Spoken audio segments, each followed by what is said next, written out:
Before I hand it off to him, just a real quick introduction.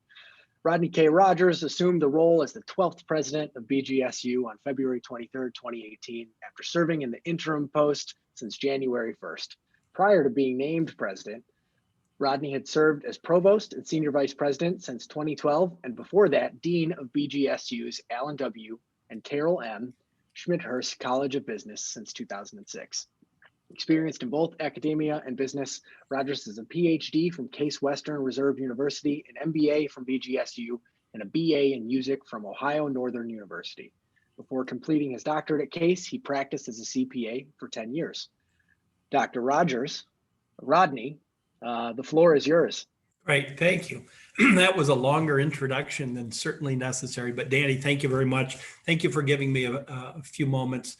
First of all, I want to extend my thanks to each of you for investing in yourself, if you will, by participating in these kinds of programming, and certainly want to thank the Chamber for their work.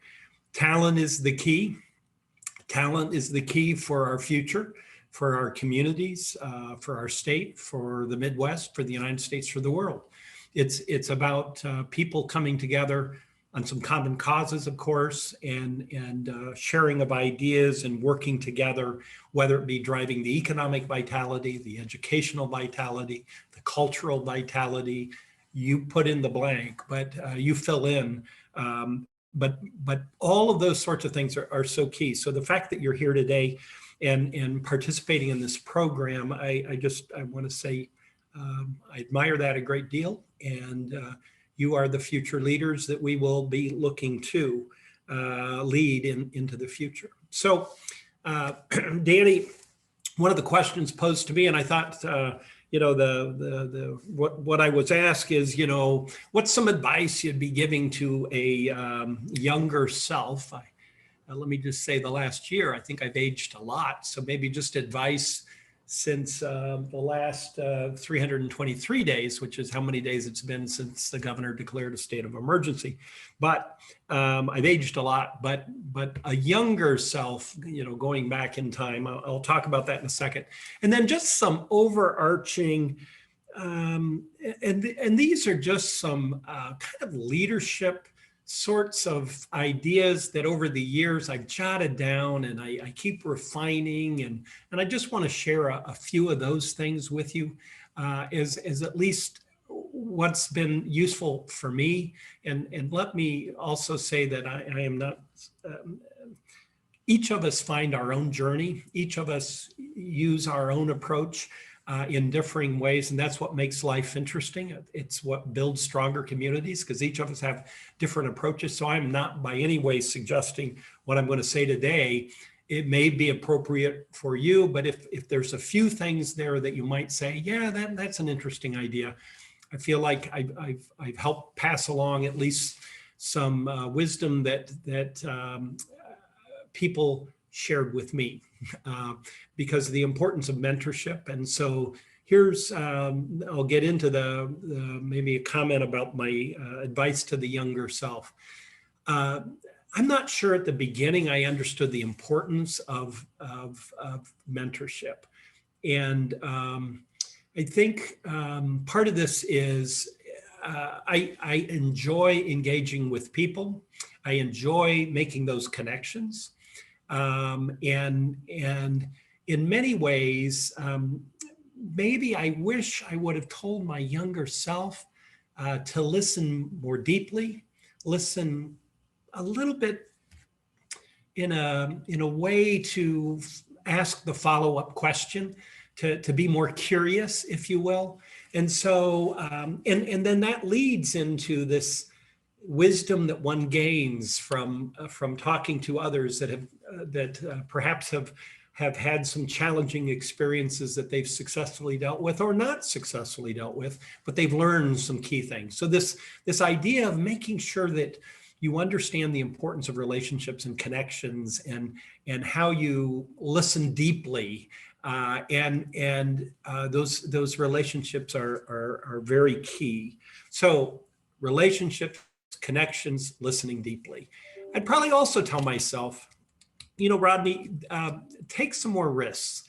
I'm somewhat risk averse. Well, I'm a CPA. What do you expect, right? That's what accountants are, right? We got a few on the Lily, would you agree with that?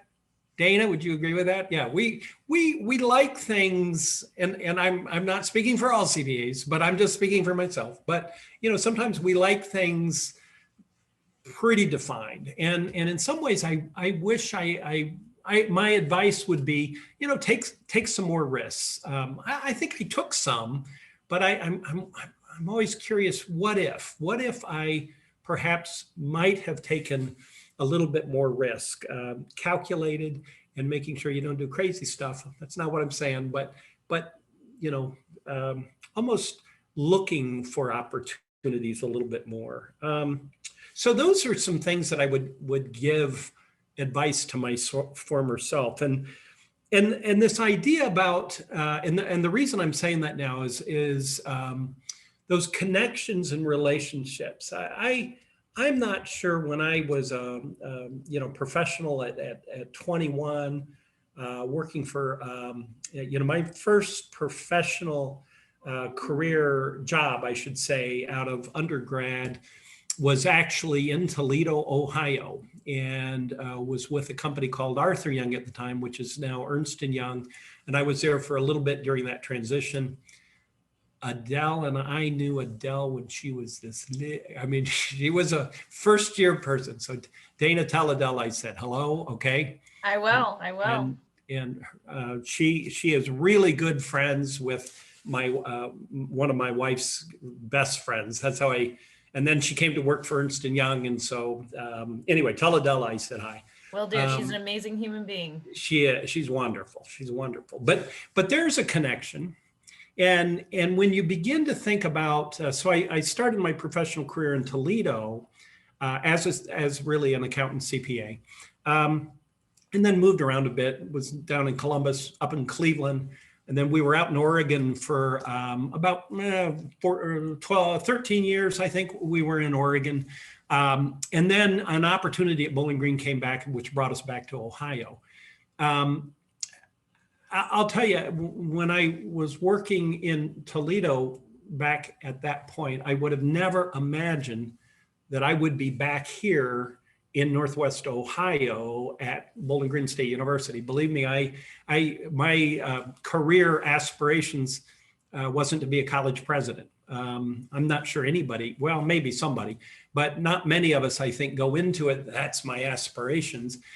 But it happened, and I love the job, enjoy the job, but it is, but it's that unknown, and so that advice about connections and relationships, and so when I did come back into the area, really had the opportunity to reconnect with some of those individuals who, a gentleman, Larry Davenport, some of you might know that name. Larry was really at the time was the partner that hired me. And so immediately we made a reconnection after however many years that was. But those kind of relationships have been key. And the relationships in Cleveland, when I was at Case Western Reserve, for example, those connections got rekindled, of course. And the world is small. And so connections, when I was out in Oregon, I certainly, did university kind of work, but I also got very involved in some consulting with Nike and some other companies actually based out there, as well as then a variety of other companies. I had really taken some leave from the university to do some of that work. But even those connections, those are people that I bumped into in this role throughout the world.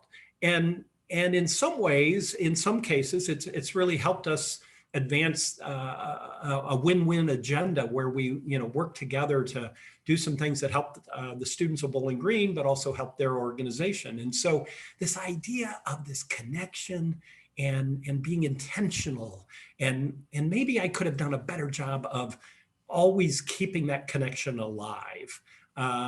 So that's some advice that I would give my former self. Here are some key things that I've learned, and maybe I'll just go through these quick, and then we'll just flip it open to questions or anything that you might want to ask, or we can discuss any topic you want to discuss, right? So this idea of here are the guiding principles in my current role. Here's what I'm reminded of, like each day. I try to remind myself of this, which is this idea. It's really important to be thoughtful about where you are today, but have this leaning forward orientation. And I'm reminded of the quote about defining reality, the importance of knowing the reality and being thoughtful about where you are today and defining reality. And we've just gone through this and continue to go through this pandemic. And so, you don't put a happy face on this. The reality is this is the most, at least for me, I won't speak for all of you, but collectively as a society, I think this is one of the biggest challenges we've ever faced collectively as society. And it's uncovered so many cracks in our country. So the importance of being able to define reality and acknowledge reality, but also don't forget to give hope. So it's defining reality and giving hope. And certainly that's not my quote. That was from Napoleon, who talked about great leaders define reality and give hope. It didn't work out so well at Waterloo, we know, but before that, things worked out pretty well. But I like that idea of being honest with yourself, others, but also don't forget to lean forward and say, this is a way forward. And quite honestly, this pandemic more than ever, I think the other quote that I have here in my office is the impediment to action advances action. What stands in the way becomes the way. And this idea that the impediment to action advances action. So, this virus is stopping us from doing this. So what other action can I take? What additional things can I do? This is standing in the way. So how do we get through the way? How do we find a new way? That's from Marcus Aurelius in 170 AD. So he was known to be one of the last Roman philosopher kings, if you will, of the Roman Empire. But this idea of trying to find the way forward. So that is this important thing of being thoughtful, defining reality, but always giving hope. I think there's plenty of negativity in the world. We can see it every day. If you flip on the news, if you go onto social media, let us be. We're not ignoring the challenges we have. We define reality. We acknowledge it, but let us help be positive. Let us hope. Let us help be the people that are helping our friends and neighbors and communities to lean forward and be hopeful about our future, because we will get through this. We know we will. We have gotten through big, very, very big challenges. This may be the biggest, but we're going to find a way through this. So I think that's pretty key. Another thing that, believe me, this was on my list before COVID, but it is more important than ever, which is adaptability. This idea of being willing to change your mind about things. Your willingness to say, yeah, that's not working. Okay, maybe it was my idea, but if it's not working, let's give it up. Let's try another idea. And to help others, to support others, to think about this idea of flexibility. You know, Winston Churchill was once asked about, he had changed his mind about something and was being criticized because, well, you said this was the way forward and you changed your mind to say, well, no, this is the way forward. And his response was, I would rather be right than consistent. So I've learned more information. And I think this is the right way forward. So I didn't get so caught up in saying, well, I got to stick to that decision because that is, but if you learn more, you adapt, you adjust, and you do what is right. Nelson Mandela, the quote I love from him with respect to this is, if I cannot change when circumstances demand it, how can I expect others to change? And for me, what that really means, so sometimes I will find myself saying, yeah, this is what we need to do. And I argue for my position, but at some point I start realizing I've got to listen deeply to what that person is saying, because if I'm not willing to change my opinion, why would I expect anybody else to be willing to change? So I try to go into all these conversations saying, and that's why I love the Mandela quote is, and he did, he was criticized deeply by making some changes in when he was in prison versus when he was leading South Africa.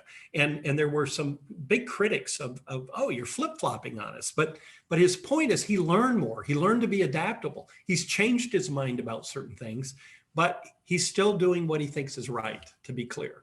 So this idea of adaptability. Other thing that I'm not sure we do a good enough job in, but this idea of supporting each other.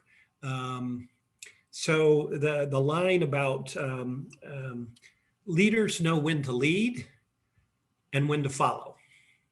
So there are times where each of us need to lead, and we are trying to move an agenda forward. But there's other times where it's very appropriate to support others, to say, they're leading now. I'm coming behind them. And, you can think of the Tour de France and just, how who's wearing the yellow jacket and or jersey. And you can think about how the bikes ride behind each other and support each other. And sometimes there's those in front, sometimes they trade off, but it's working together. And so I'm told, I don't know if this is true, but I'm told that geese can fly 71% further because they fly in a V formation. And what it is the uplift from the other wings that are supporting each other. So they can fly 71% further because they're flying in this V. There's a lead, but there's all these other, and they trade off, right, to figure out who's leading, who's following. And I think strong leaders, they support others, but it's true. Sometimes they have to lead, right? And that gets me into this idea of making sure you're action oriented. There are times where you've got to step up and lead, and in higher ed, at least, what I think about this pandemic and what it's taught higher ed, if we were to have planned to move all of our courses to remote, one term we decided, hey, let's move all of our classes either online or remote. It would take us probably 3 to 4 years of planning. Any of us that work at universities, this. We would have subcommittees after subcommittees. We would have all these groups doing all this planning. And once we launched, guess what? We would have had to adapt very quickly because all kinds of unintended consequences, even though we spent 2-3 years planning for it. I think what we have proven, at least higher ed, and I think other organizations have, and I'd be interested in your own experience at your organization. I think we've all learned we can be adaptable. We can be action oriented. We can make these changes. And I just met with a group of deans. That was a face-to-face meeting I had this morning with some deans here, and that's kind of my argument with, or that's my hypothesis. We can continue to innovate and create and make differences and try new things. We can be action oriented. And if it fails, that's okay. What did we learn? How do we try something different then? Because we did that in the spring. Not everything worked, but faculty, deans, department chairs, they all had to respond, right? Based upon what students were giving them feedback, and we got better. And I think that was true across higher ed in general. But we proved to ourselves that we can be action-oriented, we can adapt, we can be thoughtful about where we are, but with a forward orientation. And my, two final comments, I guess, and then at this point, I just kind of let's open it up. But the importance of authenticity, I think,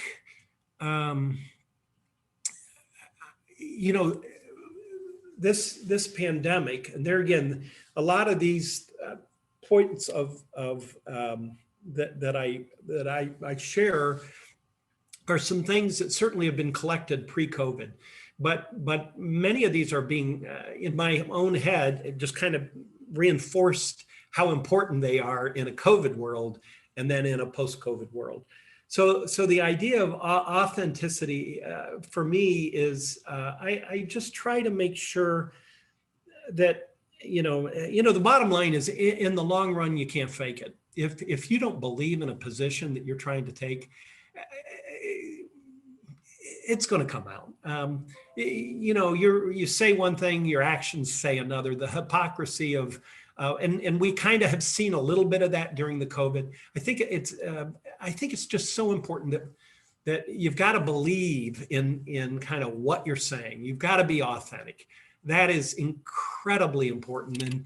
And once that authenticity is lost, trust is lost. And when trust is lost, it's hard to rebuild that trust, to work with others, to bring forward initiatives and work together. So the importance of being authentic is important. And if you're working on some things that, and I suppose it's easy for me to say this in the position I'm in today, but if you don't believe in the cause of your organization, if it's against your own personal principles, you should find a new organization. Because in the short term, maybe you get away with it, but long term, we got to be authentic. There's got to be an alignment of your worldview, your work view. I think that's important for long-term success and leadership. And then finally, and I think this is something that we've we've talked about, but right now I think there's an opportunity to really move the needle and to truly make a difference. And that is all around diversity. Diversity of thought, diversity of background, of race, ethnicity. There is, and part of this is there's such an opportunity to learn from each other. And the Walt Whitman quote that I got reintroduced to not long ago, and I'll tell you, it's kind of a quirky way, but this idea of be curious, not judgmental. Be curious, not judgmental. If we actually did that as a society, if we didn't pass judgment on other people and actually were curious and asked questions and learned from them and made sure that it is a diverse group that we are learning from, the world, our state, our community would be stronger, would be better, because we've learned from each other. We have an appreciation. We learn to adapt. We learn to support others in those ways. And if we were authentically committed to asking, being curious, don't judge, be curious. That should be our orientation. Judging, whatever, but ask the question. Try to learn, why do people think, why do you think this? Tell me more about your background. Tell me more about your experience. I don't know what that is. And granted, you don't know my experience, right? So the importance of making sure that's a two-way street, I think is really critical. So those are some of the principles that I try to just constantly remind myself about. And here in the office, I do have kind of I'm kind of into quotes that are meaningful, so I have those around. But those are the ones I kind of just constantly remind myself about in terms of the role that I play here at Bowling Green. So Danny, I know we have a hard stop at 4 o'clock. So okay, maybe not. Maybe it's sooner than that. I don't know. Some of you are on your lunch break. 3:30. 3:30. Oh, okay. Yeah. But maybe one last thing, because you also said comment on your career journey, and this is something that my advice to the younger self on this one is I would say, hey, you got this one right. Because there's some things you didn't do right. And that was the advice I gave you at the beginning. But on this piece of advice, I think this is one thing that, at least for me, I benefited greatly about. And that is this. In every job I had, every opportunity I had, I tried to make the most of it. I simply tried to do the best job possible. And I was not as thinking about what's the next job. I thought about, how do I do this really well? And if I do it really well, maybe opportunities will come. Now, part of it could be just more, I like work, I like life, I enjoy engaging with other people. So part of it was maybe I got caught up in, hey, this is great. But each kind of career opportunity I had, I think came about because I did a good job, of course, but I tried to also be respectful of the others around me. I tried to learn from others. It's all those principles that we just mentioned. But then sort of opportunities came along. So, how does a music major go to become a CPA, go to become a college president? Well, that's an obvious career path, isn't it? You get an undergrad in music and you become a CPA, and then you become a college president. Well, when you think about that, it's crazy, right? But part of it is the journey was like this. And there were times when I'm thinking, oh man, why did I take the job here? So coming out of my, I started CPA, did all that, wife and all that, needed to go to Columbus. So spent some time down in Columbus doing in that. And then she needed to move to Cleveland. So then I moved to Cleveland. And then I decided, man, she's an academic. She was doing her postdoc at Ohio State and at Mount Sinai up in Cleveland, which is now part of University Hospitals. But so we go up there, and then I said, man, maybe I ought to do this academic thing, which took me to the PhD program at Case Western Reserve. And then coming out of that, I had an opportunity at a couple of different universities. My committee said, okay, don't, you got Babson, you got New Mexico, you've got some great schools here, and you got Portland State. And, you don't want to do Portland State. That doesn't help the reputation of our program. We want you to go to one of these schools, right? Because, there's hierarchy in higher ed and all that. I ended up going to Portland State. And the reason I went to Portland State was during the interview process, I bumped into their president. Judith Ramaley was her name. And by chance, I bumped into her because she happened to be walking through the dean's office of the School of Business there. And so just by chance, we kind of, I was with the dean, he finished his interview and he was walking me to the next person. And he said, you should meet the president, President Ramaley. Here, so we're talking to him about it. And so Judith said, great, why do you want to come to Portland State? And whoa, I'm I'm interviewing for an assistant professor position. What the heck? So I fumbled a little bit. I think I did the standard things that you would say. And so then I kind of flipped the question and I said, why should I come to Portland State? And she immediately pivoted to, well, we are an urban grant institution. We are committed to the future of the future of what higher ed is, which is a connection, being a part of the fabric of the community. And she kind of listed out this vision of what Portland State was to become. And And she talked about innovation and creativity within their programming and really pushing the boundaries.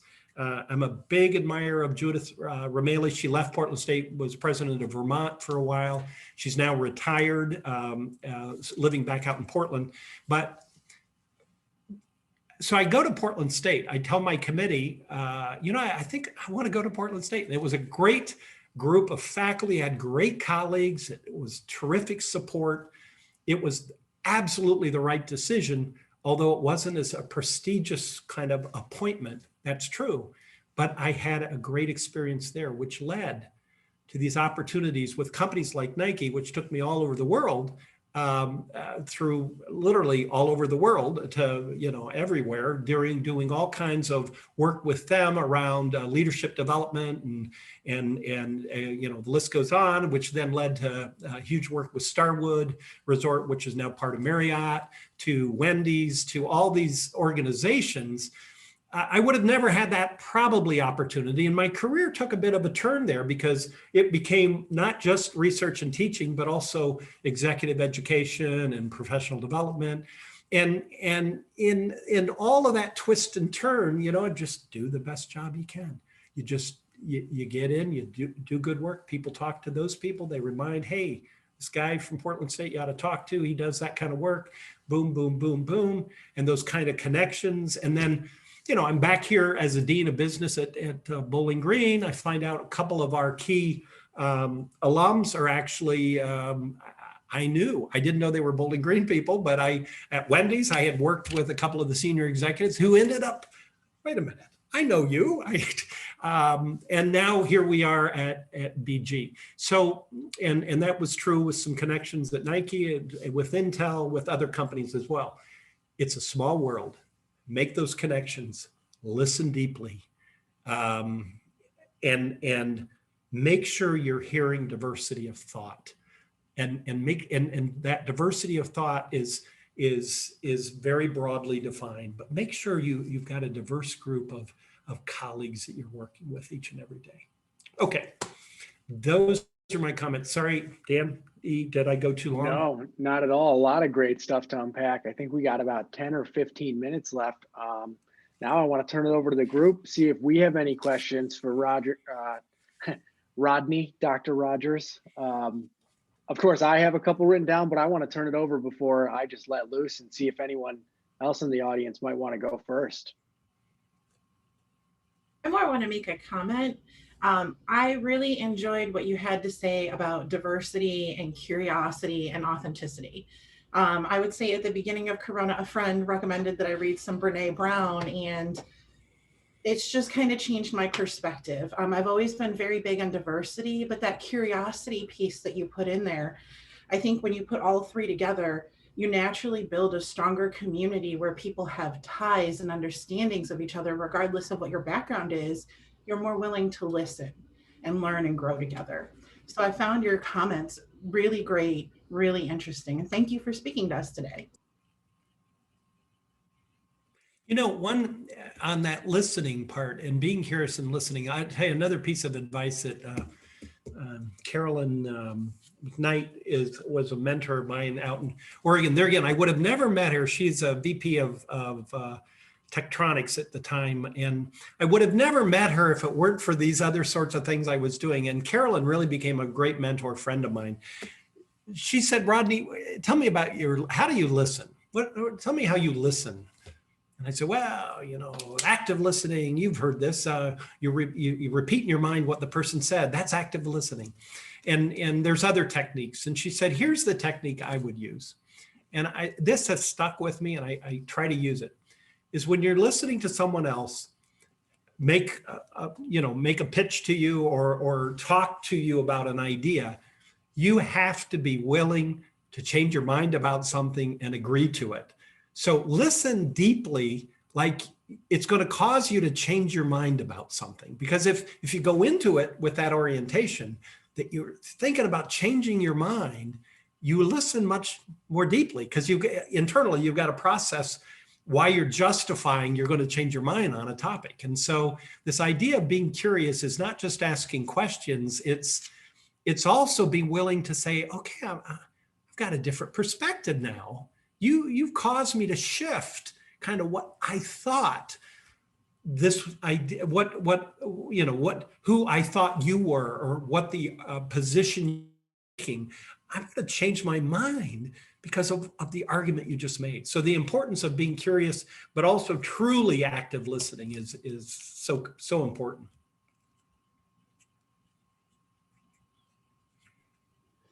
I've got a question. Jake.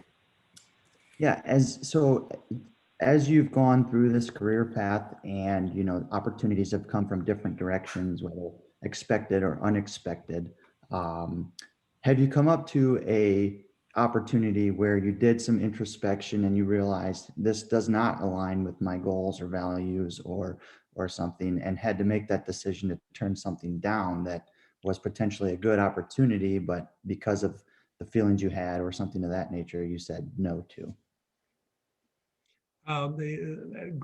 Jake, thank you for that question. And I'll say one thing that came early on, or that came immediately to my mind, was when I was doing a fair amount of this executive ed. The question was asked of me, why don't you just do this full time? Give up the university position. We can keep you pretty busy here. We've got lots of opportunity. Why don't you either start your own consulting company? Why don't you partner with this other company that we work with? They're willing to, you can do a partnership of some kind, but why don't you get into this? Seem to do it pretty well. We got a lot of business for you. Why don't you give up on higher ed? Because what's the point? I thought about that, and I think why, and part of it was also this pivot to say, we need more of your time than you're able to give. So, let's go all in. And so that was a point in time, a pivot in the road where I had to say, okay, what do I want out of my life? What is there? And consulting is great. My worry, I'll tell you, for me at least, on the consulting side, I often felt like the satisfaction wasn't there for me, because you came up with a lot of great ideas and suggestions, and you're working, developing, from a leadership standpoint of some of the execs and senior managers and those sorts of things, but you're not there to see it through. You're not there to see what you're really creating. You're not really part of creating anything of enduring value.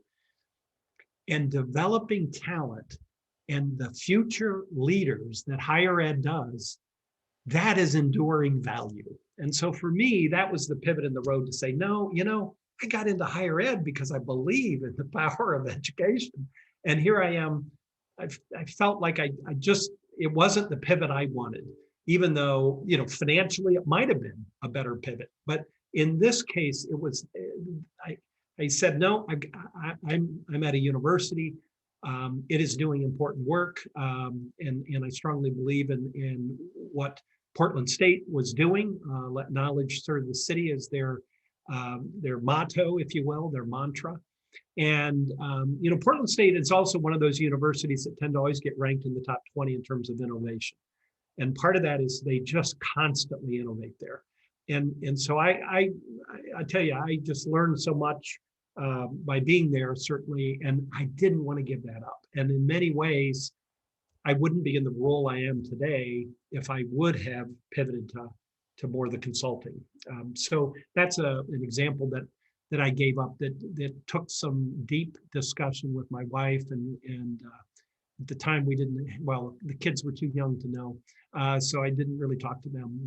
But I also talked to colleagues, and some urged you to do it, some urged you not to do it. But you got to be authentic. You got to go with what aligns your life view with your career view. Awesome. Katie, I think I saw your hand up. Oh, Jake, did you have a follow-up? My bad, man. No, I just was saying thank you. That answered the question. Yes, I did have a question. This is Katie from the University of Toledo.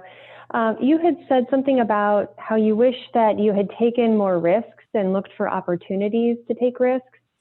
It would be helpful if you could either recommend some things that we could look out for as far as, you know, we're junior people who are trying to get to maybe a more senior level, leadership level in the university. Is there any particular risk that we should look for, or any risks that you wish that you would have taken in your experience? So two pieces of advice on that. I think one is, as you're working in an organization, making sure that and you got to be authentic. If this doesn't align with your worldview, your life view, then obviously no. But I think it's important when you're in a role to you know, so I'm president of Bowling Green State University. I report to 14 trustees, and those trustees really are my boss, right? They can remove me if they so choose at a moment's notice, right? And so I've got to make sure that the work that I am doing is aligned kind of with where they view the world. And it's give and take, to be clear. You know, we have a great board of trustees at the university, but they're highly engaged. I talk to the board chair every week, executive committee every other week. They're highly engaged, but we've got to work together to make sure we are aligned. And so wherever you are in the organization, and I think of you know, as an assistant professor at Portland State, you know, working with the department chair to make sure kind of, you know, some of the research I was doing, even making sure it's aligned with where the department wants or the school wants. Maybe it wasn't exactly the project I wanted to do, but I worked on it. So for example, there was a project that the Oregon Society of CPAs wanted Portland State to do. I was the only assistant professor who said, okay, I'll do that project. Even though it's not going to get published in a top tier peer publication, I felt like I should do that. And when I did that, I met all these accountants throughout the state who actually ended up being great connections. And so I think this idea of you know, when you're given an opportunity to take it, making sure it's aligned kind of with the organization, because if you align your work with the organization, you become indispensable. You become someone that the organization absolutely needs, because you are moving the organization forward. So I would encourage each of us, and it's all of us, I mean, whatever role we have within our organization, you know, making sure that we understand kind of where things are headed, and then working to move that agenda forward.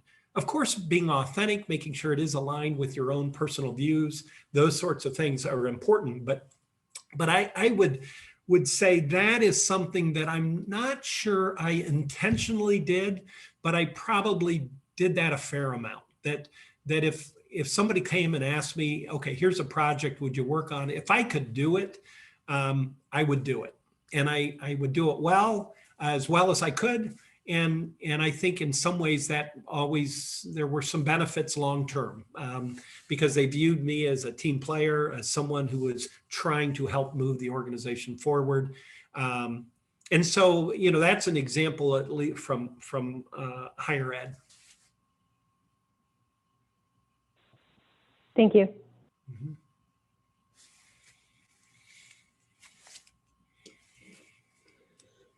Anyone else? I think.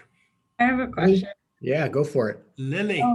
I just wondered how being a CPA has shaped your decision-making in the academic world.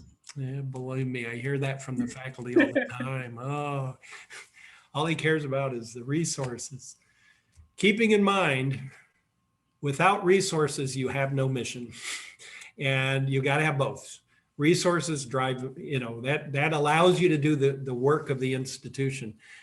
So making sure that, you know, that I think I may not be the typical, well, I don't know what is a typical anything. I'm not implying, but I think the fact I spent some time in audit and then also tax. I think and then as a sole practitioner even, all of that led to, I'm really comfortable with obviously financial data, and it probably drives people crazy at sometimes because I do get into the data. I enjoy it. Right now, the role of the president is very external, but a lot of the external piece is now Zoom. So there's little, not as much travel. So it frees up time.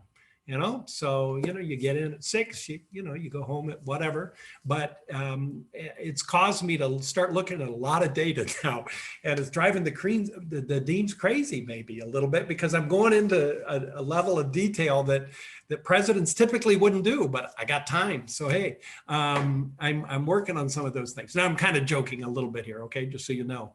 But I think the CPA background provided me kind of some structure to think about not just financial information, but quantitative information in general. So I'm pretty metric driven.